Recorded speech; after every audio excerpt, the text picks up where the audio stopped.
ओम शांति। 11 मई 2023 के बाबा के महावाक्य।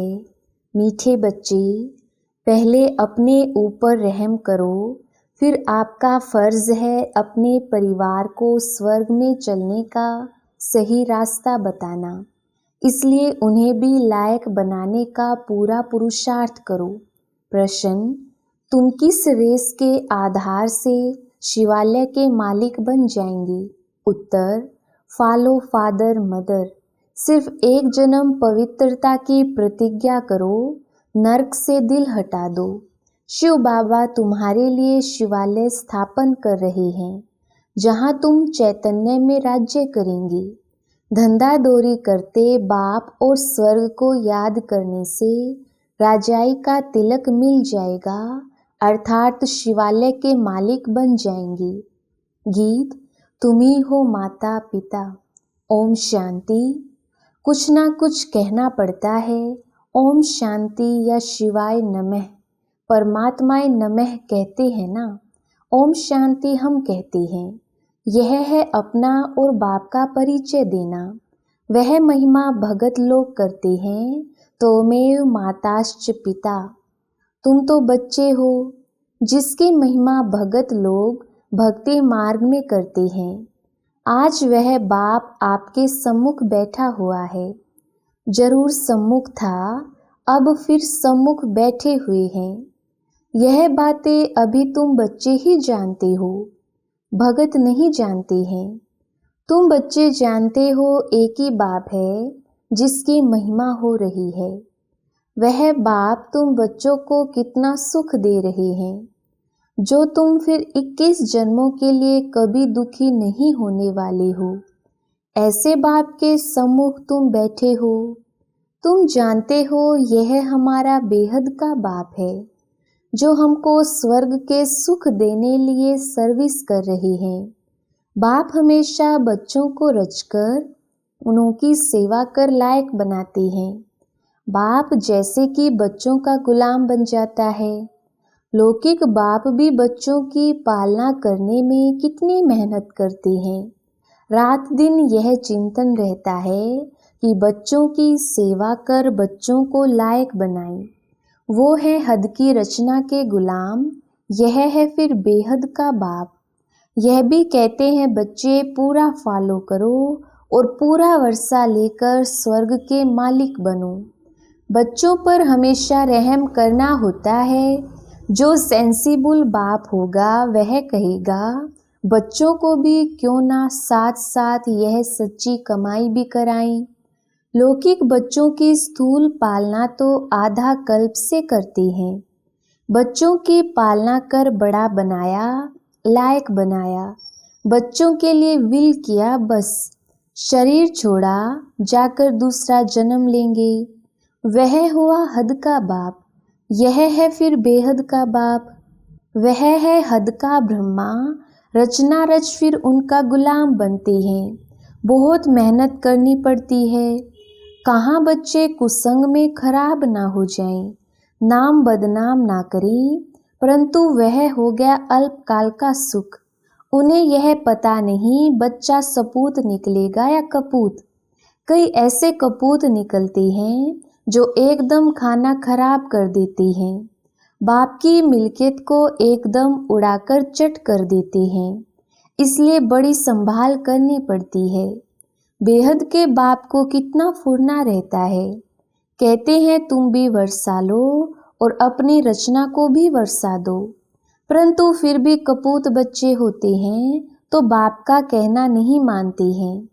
बाप कहते हैं पढ़ाई करो तो पढ़ते नहीं, पवित्र नहीं बनते।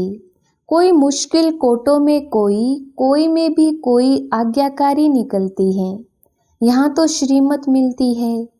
तुम मात पिता, यह एक की ही महिमा है, परंतु मनुष्य ना जानने कारण श्री कृष्ण के आगे, लक्ष्मी नारायण के आगे कहेंगे तुम मात पिता। यह भी अंधश्रद्धा है। अब लक्ष्मी नारायण प्रारब्ध भोगते हैं, उनको अपने बच्चे हैं, हम उनको कैसे कहते हैं तुम मात पिता? वास्तव में यह महिमा एक की ही है। गीत में सुना कि ऊंचे ते ऊंचा है शिव बाबा, सबका सद्गति दाता, सबको शांति धाम सुख धाम में ले जाने वाला। तो ऐसे बाप की श्रीमत पर जरूर चलना चाहिए। समझते भी हैं मात पिता से ही 21 जन्मों के लिए सुख घनेरे मिलते हैं, परंतु ऐसे श्रीमत पर कोई मुश्किल चलता है, बहुत ऊंचा वर्षा मिलता है। बाप कहते हैं मैं तुम बच्चों के लिए हथेली पर बहिश्त लाया हूँ। जब श्रीमत पर चलो तब लायक बनो, कदम कदम पर मत लेनी है। मत पर नहीं चलते तो ऊंच पद पा ना सके। स्वर्ग में लक्ष्मी नारायण का राज्य था, यह किसको पता ही नहीं। आगे हम भी कहते थे फलाना स्वर्गवासी हुआ, अथवा सन्यासी कोई मरेंगे तो कहेंगे ज्योति ज्योत समाया, परंतु जाता कोई नहीं है। जीवन मुक्ति व मुक्ति दाता एक ही बाप है, वह ना आए तब तक कोई जा न सके। वह है निराकारी दुनिया। निराकारी बाप और निराकारी आत्माएं वहाँ रहती हैं, जिसको परमधाम भी कहा जाता है। साइंस घमंडी समझते हैं यहाँ ही जन्मते और मरते हैं, जैसे मच्छर। सृष्टि के चक्र का किसको भी पता ही नहीं। सर्वव्यापी के ज्ञान से कोई कुछ भी समझ ना सके। अब तुमको बाप मिला है, कहते हैं बच्चे अब वापिस चलो, मैं कल्प पहले मुआफिक सबको ले जाने आया हूँ। तुम्हारी आत्मा में बहुत खाद पड़ी है, सबकी आत्मा तथा शरीर आयरन एज्ड हो गई हैं, उनको फिर से सतो प्रधान बनना है। तुम बच्चों की आत्मा सतो प्रधान थी, तब गोल्डन एज्ड वर्ल्ड थी। पवित्र आत्मा का पवित्र सोने जैसा शरीर था, उसको सच्चा जेवर कहा जाता था। अब तो क्या हो गया है, 1% भी सच्चा सोना नहीं रहा है, खाद पड़ी हुई है। अब बाप कहते हैं सिर्फ मुझ बाप को याद करो तो सच्चा सोना बनते जाएंगे, आत्मा उड़ने लग जाएगी। अभी पंख टूटे हुए हैं, जैसा पुरुषार्थ करेंगे वैसा पद पाएंगे। कितनी ऊंची पढ़ाई है। भगवानुवाच मैं तुमको राजयोग सिखलाता हूँ, जिससे तुम राजाओं का राजा बनेंगे। भिखारी पुजारी राजाओं के भी पूज्य बनेंगे।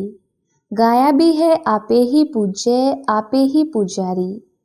तुम जानते हो हम सो पूज्य देवी देवता थे, फिर हम सो पूज्य चंद्रवंशी बने, हम सो पूज्य और पुजारी बनते हैं। बाप आकर पुजारी से पूज्य बना रहे हैं। अब ज्ञान जिंदाबाद हो रहा है। ब्रह्मा सो ब्रह्मा कुमार कुमारियों की रात अब पूरी होती है। रात कब से आरंभ होती है, यह शास्त्रवादी नहीं जानते हैं। ब्रह्मा का दिन सत्युग त्रेता द्वापर के आदि से रात शुरू होती है। यह सब बातें तुम बच्चों की बुद्धि में हैं। अब 84 जन्म पूरे कर हम फिर से राज्य भाग्य भोगेंगे। सत्युग में यह ज्ञान नहीं रहेगा, वहाँ है प्रालब्ध। वहाँ भी तुम अपने बाप से वर्षा लेते हो, परंतु वह इस समय की प्रालब्ध है जो 21 जन्म चलती है। भारत पर ही सारा खेल है।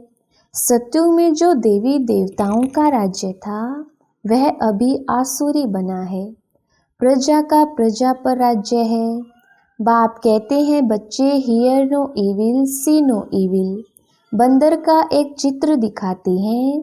इस समय मनुष्य बंदर मिसल बन पड़े हैं, इसलिए बंदर की शक्ल दिखाते हैं। बात इस समय की है।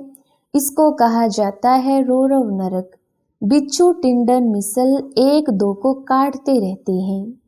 बच्चे बाप का भी खून कर देते हैं। माया ने सबको डर्टी बना दिया है। भारत हेवन था, अब हेल है। 84 जन्म भी भारतवासियों के हैं। बाप कहते हैं मैं कितनी समझानी देता हूँ। कहते हैं I am most obedient father, father servant, teacher servant, Guru servant. अब मैं आया हूँ। पंडे लोग भी यात्री के सर्वेंट होते हैं, रास्ता बताने वाले। अब मैं तुम बच्चों को स्वर्ग ले चलने के लिए गाइड बना हूँ, लिबरेट करता हूँ। हिस्ट्री रिपीट जरूर होगी। ग्रंथ में भी कहते हैं कि सभी सत्य, होसी भी सत्य, एक ओंकार। यह परमात्मा की महिमा है। एक तरफ कहते हैं अजोनी, दूसरी तरफ कहते हैं सर्वव्यापी है। जिधर देखता हूँ तू ही तू है। यहाँ हम आए हैं मौज करने, ऐसे बहुत ही कहते हैं। अब बाप कहते हैं बच्चे, यह सब बातें तुम्हें डुबोने वाली हैं। सर्वव्यापी का ज्ञान डुबो देता है। बाप कितना समझाते हैं। कोई तो झट निश्चय करते हैं कि बाप से वर्षा लेना है। इन जैसा स्वीट फादर मिल नहीं सकता। स्वर्ग की स्थापना करने वाला बाप है। जब बाप मिले तभी हम स्वर्ग के मालिक बने। ऐसे बाप को झट अपना बनाने चाहिए। मुझे तो बच्चे चाहिए जो कल्प पहले बने थे, वो ही आकर सपूत या कपूत बनेंगे कल्प पहले मुआफिक। स्त्री की बच्चों की जवाबदारी क्रिएटर बाप के ऊपर है। उनका फर्ज है बच्चों को भी स्वर्ग का मालिक बनाए। पहले तो अपने पर रहम करो। ऐसे नहीं कि बाबा कृपा करेंगे तो सब लक्ष्मी नारायण बन जाएंगे। यह बड़ा इम्तिहान है। 8 को ही स्कॉलरशिप मिलती है, फिर 108 है, लॉटरी होती है ना। बाप कहते हैं देह सहित देह के संबंध जो कुछ है भूल जाओ।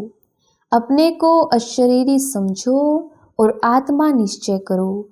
ऐसे नहीं तुम परमात्मा हो, वह फिर आत्मा सो परमात्मा कह देते हैं। समझते हैं आत्मा जाकर परमात्मा में लीन होगी। जब तक लीन ना हो तब तक उनको परमात्मा नहीं कहेंगे, परंतु परमात्मा में लीन होते नहीं। यह ड्रामा अनादि बना हुआ है। हर एक एक्टर को अपना अपना पार्ट मिला हुआ है जो बजाना है। हर एक आत्मा में इमॉर्टल पार्ट भरा हुआ है। यह बातें बाप के सिवाय कोई समझा ना सके। बाप आकर तुम बच्चों को आदि मध्य अंत का ज्ञान दे त्रिकालदर्शी बनाते हैं। चित्रों में देवताओं को तीसरा नेत्र दिखाते हैं। वास्तव में तीसरा नेत्र ना है देवताओं को, ना है शूद्रों को। तुम ब्राह्मणों को ही ज्ञान का तीसरा नेत्र है, जिससे तुम सबके ऑक्यूपेशन को जानते हो। सचखंड और झूठखंड की हालत को भी तुम जानते हो। तुम्हारे में भी नंबरवार पुरुषार्थ अनुसार है। यह है पाठशाला। इसमें अंधश्रद्धा की कोई बात नहीं है। अपना धंधा दौरी सब करते रहो, सिर्फ अपने बाप को और स्वर्ग को याद करो तो तुम्हारे ऊपर राजाई का तिलक आ जाएगा। आत्मा ही याद करती है। संस्कार आत्मा में है। आत्मा से ही बात करते हैं। मैं तुम्हारा बाप हूँ। कल्प पहले भी तुमने वर्षा लिया था। सूर्यवंशी राज्य किया था, फिर चंद्रवंशी में गए। कलाएं कमती होती जाती हैं, फिर वैश्य शूद्र बने। अब स्मृति आई है कि नाटक पूरा हुआ है। मामेकम याद करो तो विकर्म विनाश होंगे। श्रीमत पर ना चले, देह अभिमान आया तो लगी चोट। फिर बृहस्पति की दशा बदलकर राहु का ग्रहण बैठ जाता है। फारकती दी तो रौरव नरकवासी बन जाते हैं। बाप कहते हैं ऊंच पद पाना है तो रेस करो। अभी ऊंच पद पाएंगे तो कल्प कल्प पाते रहेंगे। सिर्फ एक जन्म के लिए पवित्रता की प्रतिज्ञा करो तो 21 जन्म स्वर्ग के मालिक बनेंगे। अब नर्क से दिल को हटा दो। शिव बाबा तुम्हारे लिए शिवालय स्थापन कर रहे हैं, जहाँ तुम चैतन्य देवताएं राज्य करेंगे। तो क्या शिवालय का मालिक बनना चाहते हो? Follow mother father. जो कुछ है सब तुम बच्चों के लिए है। राजा भी तुम बनेंगे। तुम ही थे, अब रंक बने हो। और धर्म वालों की बात नहीं, देवी देवता धर्म वाले ही और धर्मों में कन्वर्ट हो गई हैं, इसलिए हिंदुओं की संख्या कम हो गई है। नहीं तो भारत की संख्या सबसे जास्ती होनी चाहिए। तुमको भगवान पढ़ा रही हैं, कितना ध्यान देना चाहिए। यह बड़ी वंडरफुल पढ़ाई है।